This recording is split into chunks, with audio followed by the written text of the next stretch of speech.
Hello everyone. ఇప్పుడు చెప్తున్నటువంటి concept ఏంటి అంటే ప్రైమరీ డెఫిసిట్, ప్రాథమిక లోటు.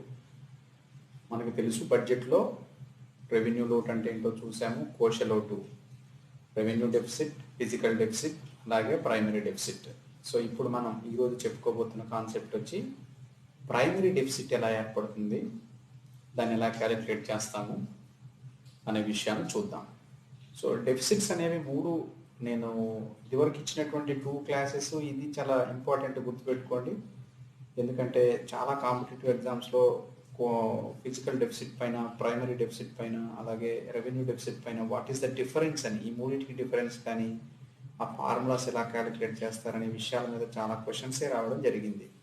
అలాగే సెమిస్టర్స్లో అయినా ఈ ఈ బడ్జెట్ ఏదైతే పబ్లిక్ ఫైనాన్స్ చదివేటటువంటి విద్యార్థులు ఎవరైతే ఉన్నారో వాళ్ళు కూడా బడ్జెట్ అంటే ఏంటో తెలుసుకోవడమే కాకుండా ఈ డెఫిసిట్స్ అనేవి ఎలా ఏర్పడతాయనేవి కూడా తెలుసుకోవడం చాలా ఇంపార్టెంట్ అని, ఈ టాపిక్ని పూర్తిగా వినడం ద్వారా మనకి కొంత అవగాహన వస్తుందని నేను భావిస్తున్నాను. సో ఇక్కడ చూడండి, ప్రైమరీ డెఫిసిట్ అనేది ఏంటి. సో ఇక్కడ ప్రైమరీ డెఫిసిట్ అంటే ప్రాథమిక లోటు is a physical deficit of the current year minus interest payment on previous borrowings. గతంలో చేసినటువంటి అప్పులు కట్టే వడ్డీలు, ఈ సంవత్సరంలో ఉన్నటువంటి, ప్రస్తుత సంవత్సరంలో ఉన్నటువంటి ఫిజికల్ డెఫిసిట్. దాన్ని సరే ఇక్కడ ఫార్ములా ఇచ్చాను, ఇబ్బంది ఏం లేదు. While physical deficit represents the governments total borrowing including interest payments, primary deficit shows, primary deficit ఏం చెప్తుంది, the amount of borrowing excluding interest payments.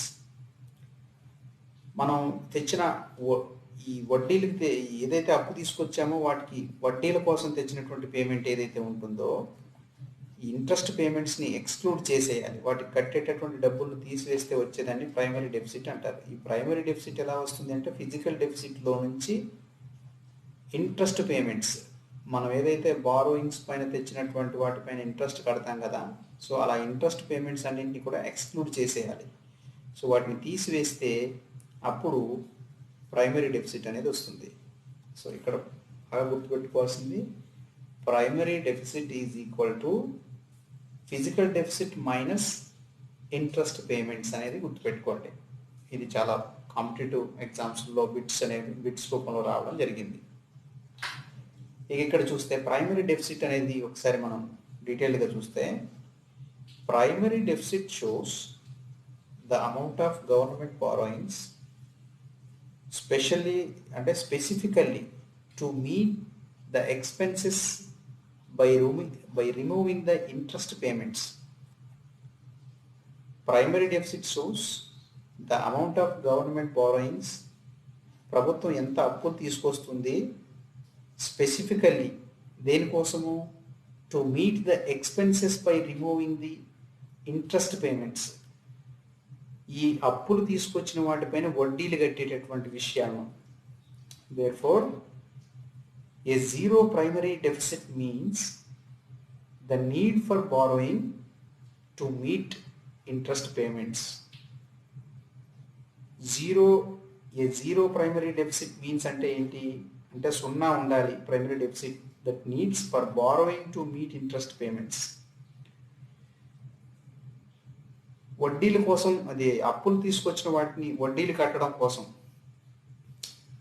ఆ పేమెంట్స్ ఏవైతే ఉంటాయో వడ్డీ పేమెంట్లు, సో వాటిని గురించి చెప్పేటటువంటి దాన్ని మనం ప్రైమరీ డెఫిసిట్ అంటున్నాం.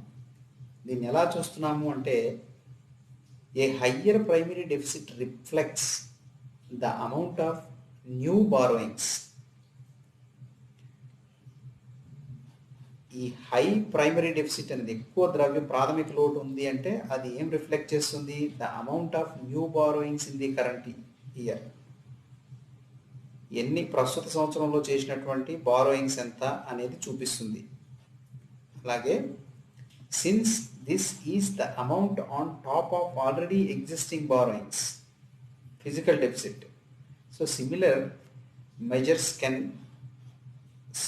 measures can be taken to reduce the amount of borrowings. So primary deficit ఏం చెప్తుంది అంటే ఫిజికల్ డెఫిసిట్లో నుంచి ఇంట్రెస్ట్ పేమెంట్లు ఏవైతే ఉన్నాయో, వడ్డీలు కట్టిన పేమెంట్స్ ఏవైతే ఉన్నాయో వాటిని ఎక్స్క్లూడ్ చేసినట్లయితే ఆ ఎక్స్క్లూడ్ చేసిన తర్వాత వచ్చేటటువంటి వాటిని మనం ప్రైమరీ డెఫిసిట్ అని అంటాం. సో ఆ ప్రైమరీ డెఫిసిట్ కనుక ఎక్కువగా ఉందనుకోండి, దాని అర్థం ఏంటి అంటే the amount of new borrowings in the current year, మనం కొత్తగా చేసిన అప్పులు ఎంత ఉన్నాయి, ఎన్ని అప్పులు చేసామో దానిని బట్టే కదా మనం ఇంట్రెస్ట్ పేమెంట్స్ అనేది కదా. ఇంట్రెస్ట్ పేమెంట్స్ ఎక్కువగా చూపిస్తున్నాము, వడ్డీ ఎక్కువగా కడుతున్నాము అంటే దాని అర్థం మనకు అప్పులు ఎక్కువ ఉన్నాయి అని అర్థం. సో కాబట్టి ఫిజికల్ డెఫిసిట్లో నుంచి వడ్డీని కనుక తీసివేస్తే మనకి ప్రైమరీ డెఫిసిట్ ఎంత ఉండింది అనేది తెలుస్తుంది.